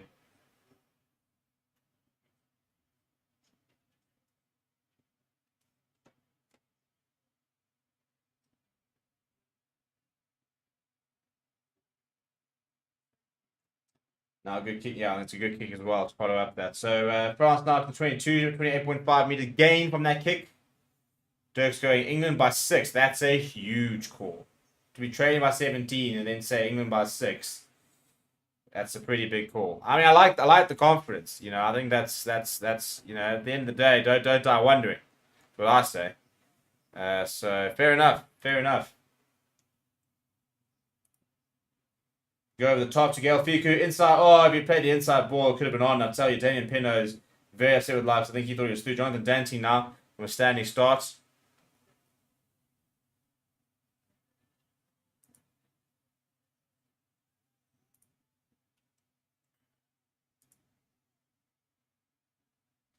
Still available. Has the ball been turned over? The ball has been turned over, you know. So turnover ball from England as they're desperately trying to remain in this fight. Can't afford to concede. If they concede, they're in big trouble. Now Alex Mitchell goes to the boot. Needs to find a good clearance. And this finds Romain Intermac. Right, what does Romain Intermac want to do? He's got a lot of players around him. He's very isolated. Jamie George is there. That's good work being done by Pinot from the breakdown. Oh, it's a big carry as well coming in from on top for now.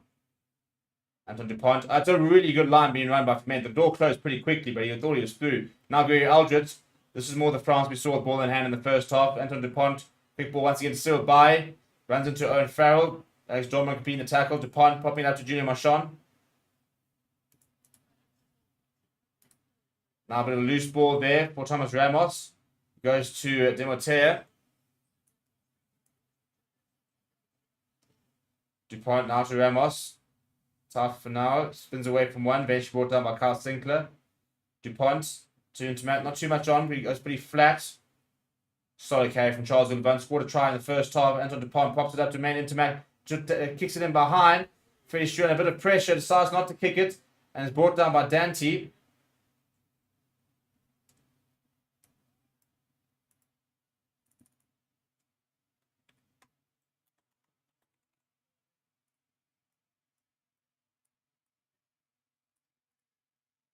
Use it now, and Alex Mitchell has to use it. 15 minutes gone so far in the second half. 17 points the difference. 1 try to 3 tries. Alex Mitchell. Don't think that's gone particularly far. But England keep France at bay for now. But once again, that looked far more positive from them.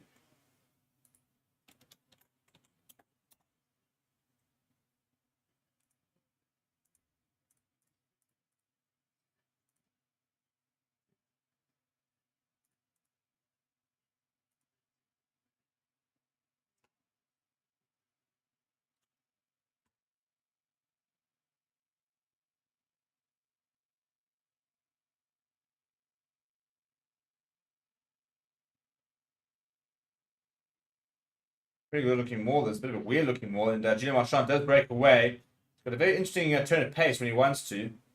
Ben carry on to the park, by the way. Anton Dupont. Tough for now. It's his third carry since coming on.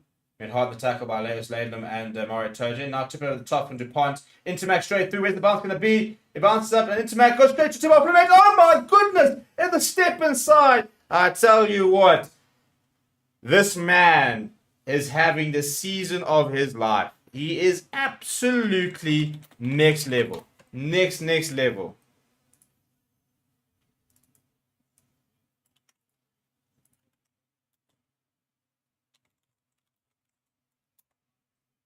That is absolutely... That's the bonus point try, by the way. Little chip over the top. Remain Intermac is there, but Fisher just taps it back and Clement just steps inside, goes bang over. I mean, it's a second. It's his brace, by the way. And he basically should have a try in the first half. Goodness me, that's good. This guy is on a different planet at the moment. He is playing ridiculous rugby. Absolutely ridiculous rugby. Paul Bass is coming France. Games as captain despite being the wrong choice of Lucid for England. Legacy of Eddie Jones, who worshipped some players, and now they're undroppable. Yeah, interesting point.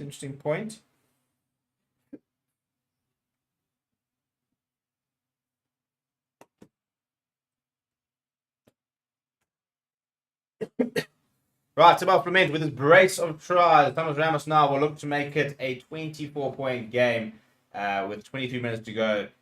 France bringing up their bonus point for the 4 tries. They go straight down the middle as Thomas Ramos. He's been flawless with the tee. Timo Clement, I'll tell you what, I would take him off. I'd wrap him up with cotton wool and I'd only reel him out again in the World Cup because he has been an absolute world-class player tonight. I was struggling to think of. I mean, that Gregory Eldridge first half performance was ridiculous, but this from a lock, by the way. From a lock. 2.8 meters, by the way, and 2.3. He's not exactly like a small lock either. I think he's 116 kgs. And still very young in his international career. Right, Max Maden's off. Harry Rundle on. Now, Mark Smith lifting up Freddie Stewart to go and chase. Until the try scorer is over there. Comes off Freddie Stewart. Forced Charles Boulevard. Thomas Ramos decided not to kick. Getting away from one. Now straightening. Thomas Ramos found a lot of space here. Anton Dupont on his right hand shoulder. He's got options. No, why would you kick it? Why would you kick it? Anton Dupont after it though. Marcus Smith and well, he's going to be under a bit of pressure here as Marcus Smith. A lot of French players coming through. England eventually managed to hold on to it.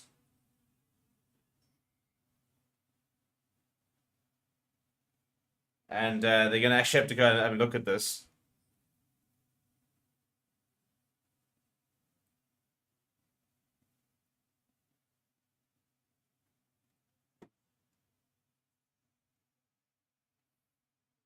Bang, straight through. I just don't know why he's kicking this. He's got, I mean, for me, bam, Dupont, bang, Intermac, and you could have gone over there. Not sure it's the right. I think he must have gotten the call, to be fair, from Dupont to kick it.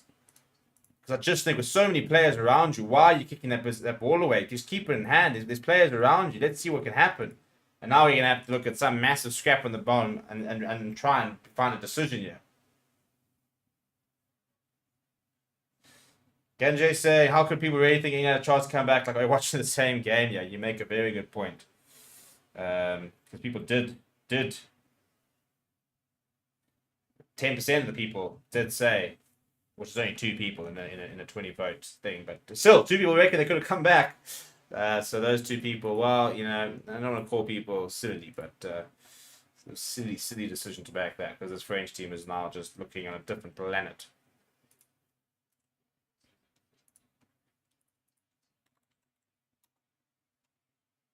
Who knows what the hell's going on here, by the way?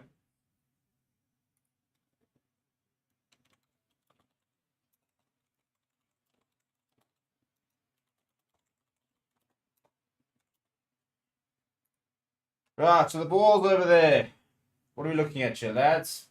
Marcus Smith under a lot of pressure.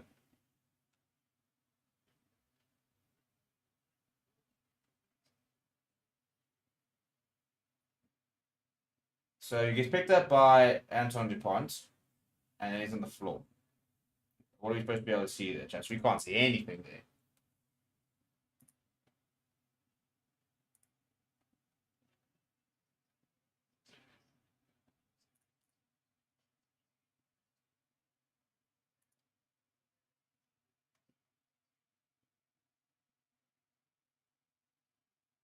What are we calling here? What are we calling here?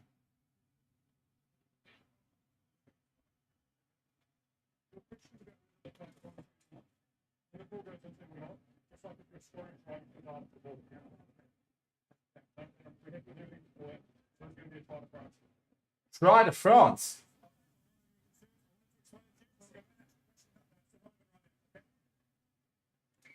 Yeah, that's a big call. So basically, the ball's come loose and the French players basically dove on it. And France are now. This is going to. This is going to get ugly. This is going to get ugly. This is going to get very ugly. Thomas Ramos is going to kick this to bring up the 40-point mark. I'll tell you what, somebody go and get a cricket bat because they could be raising the bet here.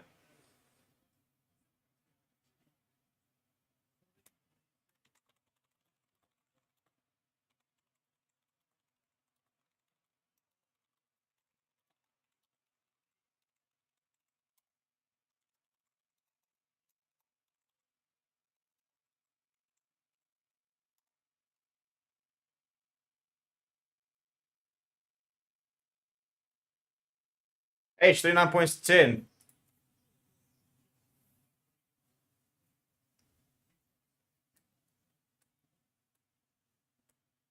This is getting embarrassing, eh? I mean, if this was Italy, you'd be talking about, this is the very average poor Italy. But goodness me, this is not Italy. This is England, and yeah, this could be. And Thomas Ramos just nailed another one. Goodness me, this man can kick off a tee. What a game he is having, Thomas Ramos. Chief, I mean, apart from the fact that he's got run over by Freddie Stewart.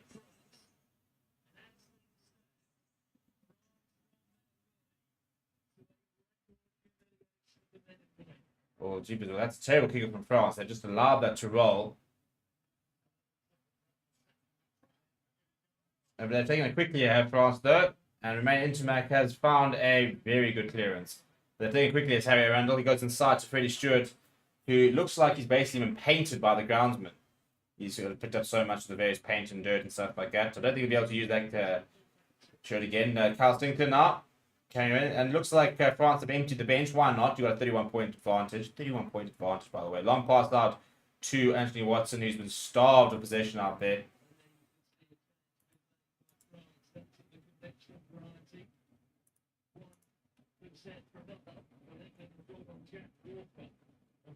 Jack Walker on as well.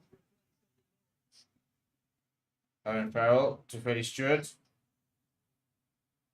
Brought down by Charles Sullivan. Yeah, there's no penetration yet from England. There's no ingenuity. There's no. Where's the point of difference? Who's going to get over the advantage line? How are you going to try and get there? Even Italy had plans. They had plans on how they were going to get around this French defense. They did get around this French defense at times. England have just not. Oh my living, and now Alex Mitchell has just dropped it. They've just looked absolutely woeful.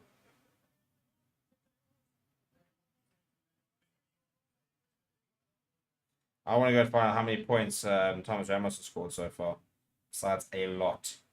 Thomas Ramos has scored 21 points. I thought it was about half of it. 21 points so far from Thomas Ramos.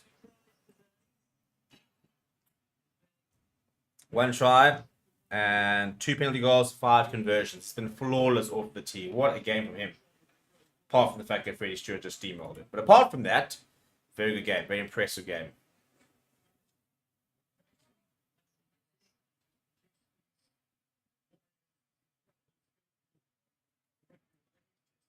Now, McAloo on. Nice play, actually.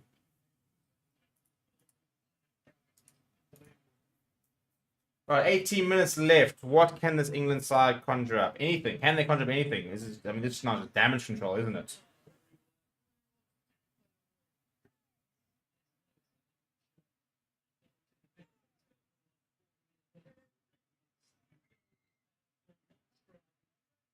Penalty there. Quickly taken by Alex Mitchell.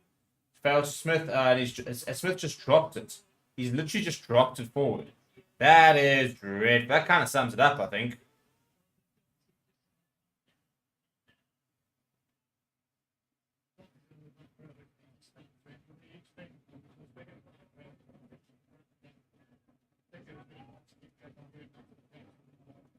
It's been very bad from England. And that kind of just sums it up. Marcus Smith, as he's trying to pass, is just dropping the ball forward. Anyway, so kicking battling out between Freddie Stewart, goes deep to Thomas Ramos.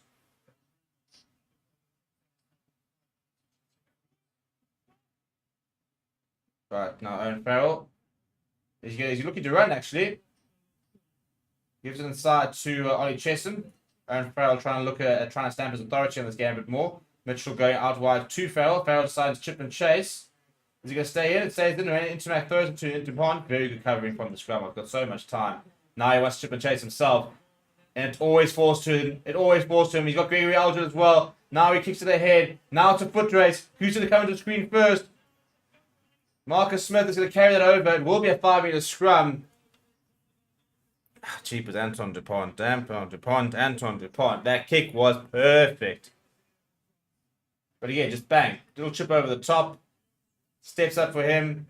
Not too many. No, I think Aldrin could have been an option, but I don't mind that. Demotier is just tearing after, but it's just that little kick over the top here. It's so good. Always looking around, looking at his options. What is the best option? Sides, bang. I'm just going to put on the left boot. Marcus Smith has to cover, and all he can do is ground it.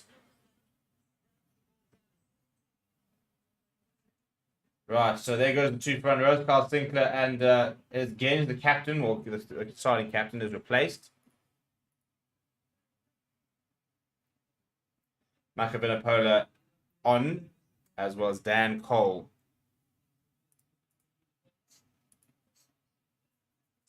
As I said, where's this France been all season? I mean, literally, but we keep waiting to see the France that we've seen over the past few years, and we just didn't really see it. But this has been the France that we've been waiting to see. It's been a privilege to watch, to be honest.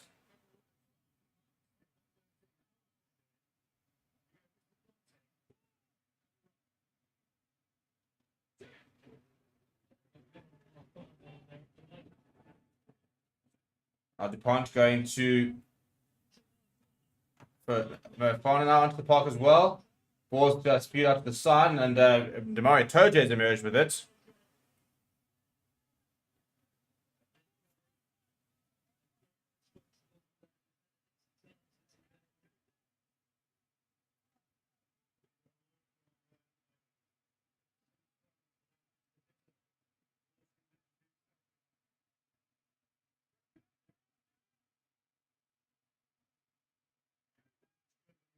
Right, goes all the way to the back there.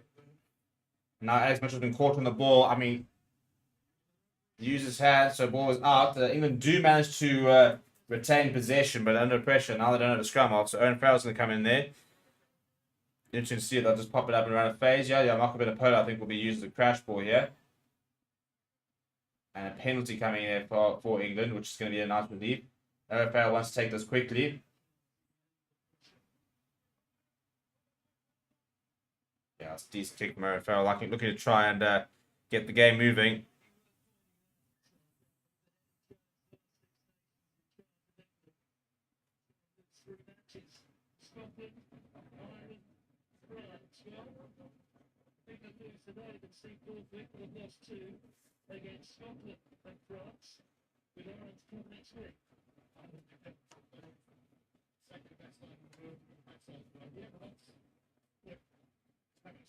Makavinapola now. Well, Mark Smith wasn't expecting that. Now Owen Farrell, Freddie Stewart, who's just you almost feel sorry for Freddie Stewart. I mean, he's just carried the ball relentlessly. That just hasn't really happened for him. Losing the ball forward, and Thomas Ramos now needs a bit of space. This could actually run into Freddie Stewart has to get back, otherwise it was in danger of being a 50-22. Right up against touchline, Freddie Stewart will hammer this down. And Dupont just plucks it out the sky, goes inside to Ramos, who goes to Gail Fiku, he's got a main intermac. What does he want to do? Fiku thought about going, and then he wants to run it. Cheapest good work there from main intermac to be able to keep that ball. Going Aldrin under a bit of pressure. Dima Pino takes it out. Thomas Ramos, the first receiver. Good angle being run there by Tough for now, but I think he's lost the ball in contact. Yeah, Mario Toji has emerged with the ball. Dan Cole now has come off.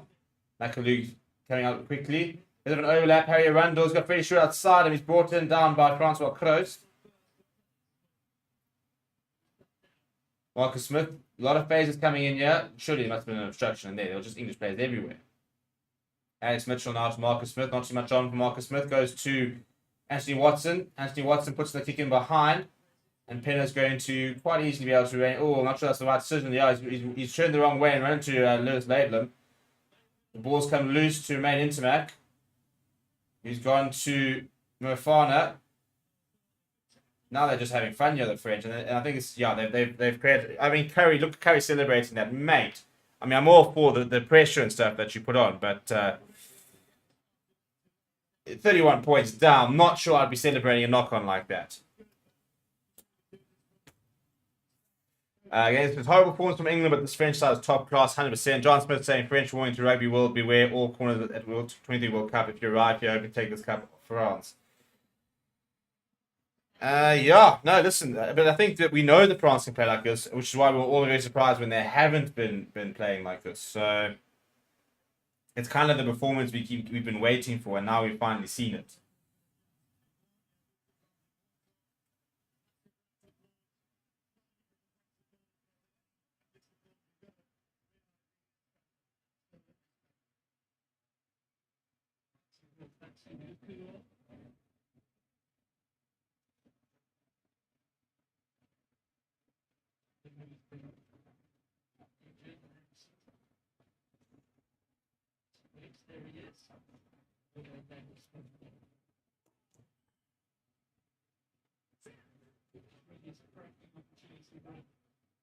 Penalty, they're taking it quickly as Alex Mitchell. Long pass out, and it's intercepted.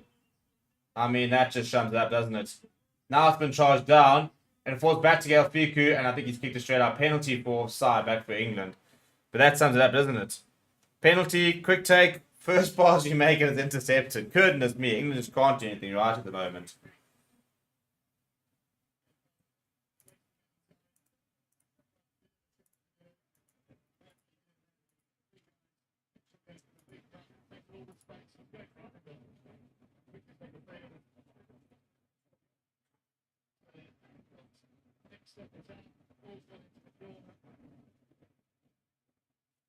Right, so Jamie George on the 5-meter line. Can England find a bit of consolation with 10 minutes to go? Or is this going to be a horror score? It's still going to be a horror score, really. You have to score quite a few. And they've dropped it. That's been so poor. And Aldridge has just, Francois Kroos has jumped on it and turned it around. And it's been booted downfield. Once again, Freddie Stewart has to restart the shape. And so he's done it the entire game, hasn't he? Just gone back and forth and back and forth. And Yoram Mofana's on for... Maxime Luchu's on for Anton Dupont. Still not Melvin Yamane, as far as I understand.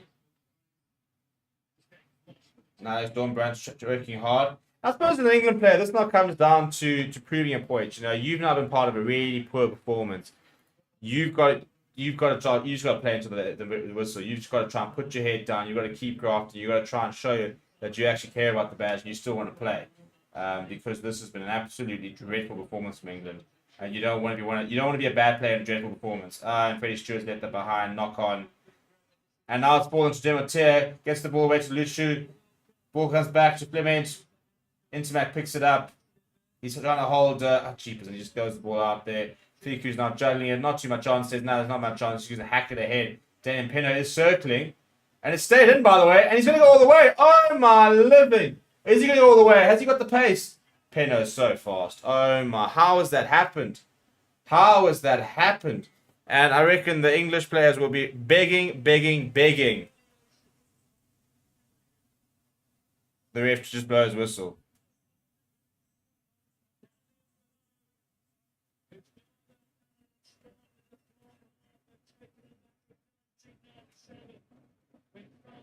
This is getting out of hand. France are out of pocket for doing this to England. I mean, as I said, they're going to raise the bat. They're going to raise the bat. This is going to be 48 points to 10. This is dreadful. I mean, Fiku literally just hammered it to the right. It's Dom Brandt and Pennell who finds himself out there. The ball just eventually stays in. Pennell's like, okay, thank you very much. Grabs on it. I mean, he's jogging in there. He's smiling at Freddie Stewart as he jogs it in. Goes over. This has been embarrassing from England. Goodness me.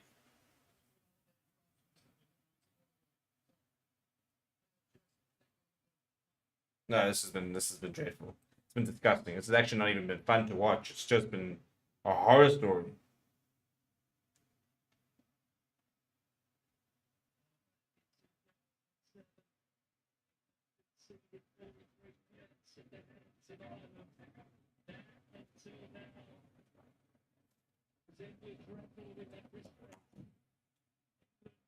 Thomas Ramos, 23 points and counting for him.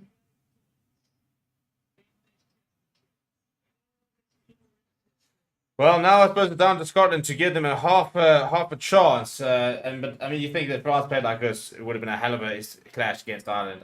And I thought that France played well against Ireland, and everybody criticised me for basically trying to downplay Ireland's performance. But I just don't think they were this clinical. They weren't this good. And yeah, you play as well as you're allowed to play. But everything that France has touched so far, penalty from the kickoff, has just turned to goal. And for England, this is a long way back. It's a long way back to come from here. I don't know how you do come back from here, to be honest.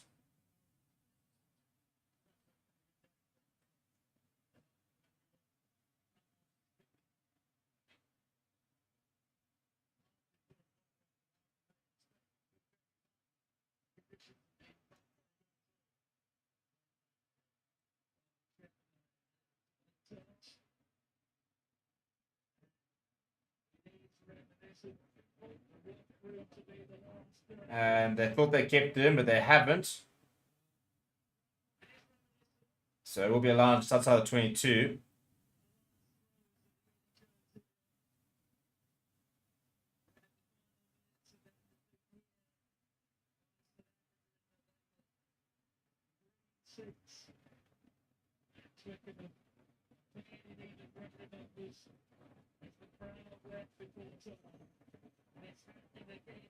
Yeah, all the players have decided to walk off the park. The handling, it's too early. He's going over for another one. Penno's over for another one. That is so easy. This is just dreadful. That's the 50. That is the 50. 53 points to 10. Goodness me.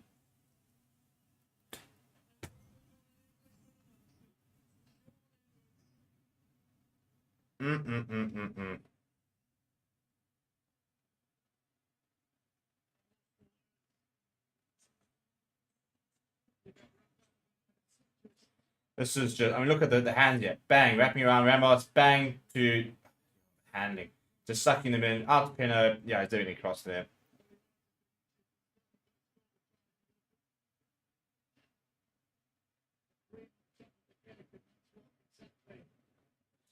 Hey, dear, dear, dear. What does Borthwick do from here, eh? What did you do from here? What do you do when you've been hammered 53 points to 10 with 5 minutes to go, by the way? There can still be some more points being scored.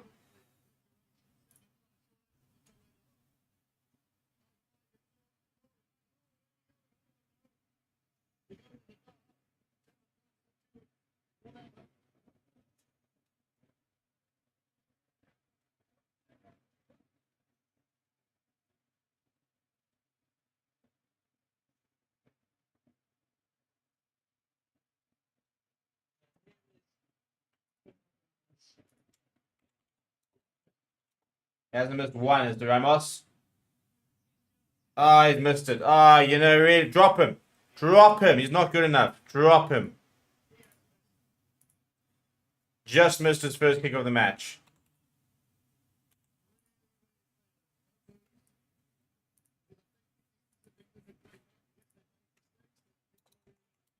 Yeah, the people are leaving. They've had enough. I'm not surprised. I'm not surprised. It's been one of those games.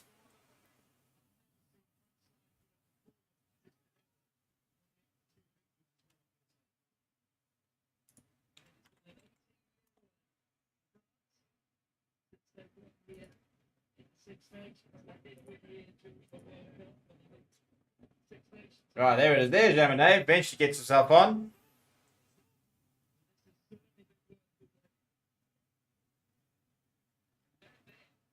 Now Marcus Smith. Not the recall he would have liked.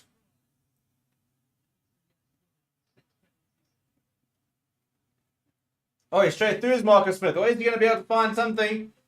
He's just so far above. I mean, it's just so isolated. Right, can England find one consolation try? They do have penalty advantage.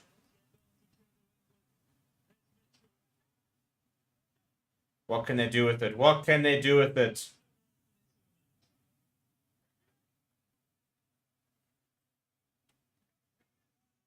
Another penalty advantage.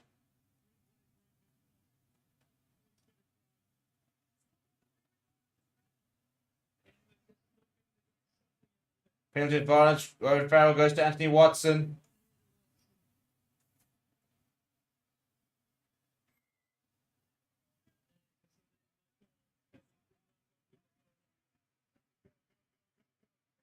Tap and go from Alex Mitchell. Goes to Curry, who's very isolated. The England players are just dead on their feet. They just can't keep running. They're finished. They're absolutely finished.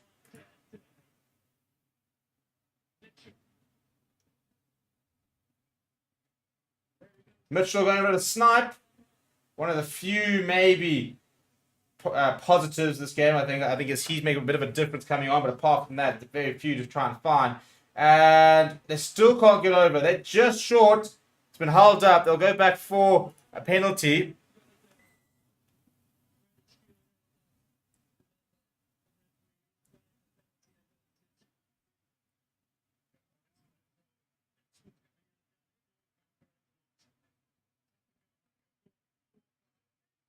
Machiavelli is going to tap and go. He has to go. He has to tap and go. What else can you do? And he pops it inside. Almost, and they've lost it forward. That's about right, isn't it? Double knock on last minute. Well, that's going to be it, people. I mean, I don't know really what to say apart from that has been a horror defeat for England. I don't know how you come back from it, to be perfectly honest. I don't know how you come back from that because that's just been dreadful. I mean, commentators saying England performance today. That might be the potential biggest understatement of the year. They have been shockingly bad. How can you? I mean, what do you even do from this performance? When you rock up at training on Monday, what happens? Just Steve Paulie just start boxing. Does he start boxing in the change room? You know what do you do? How can you be so bad? 43 points. 43 points. This is a team who'll be going to the World Cup thinking, you know, we've actually got a chance. Because England are always close to being a World Cup contending team. That's just a fact. You know, that's not it's not an opinion. It's literally just a fact. And yet, at this stage, you can't call them a World Cup potential team. You really can't. Not if they're going to play like this. Crisis scenes for England. Another reset. It will be a French scrum. So the question is, do France really just stick it to them and try and go end to end just for shits and giggles?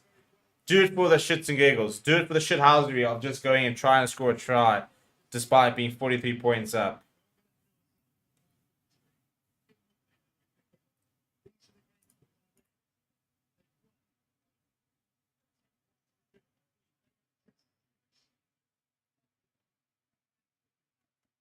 Still waiting, yeah. Still waiting for a reset so that France can end the misery. And it generally is a lot of misery, isn't it?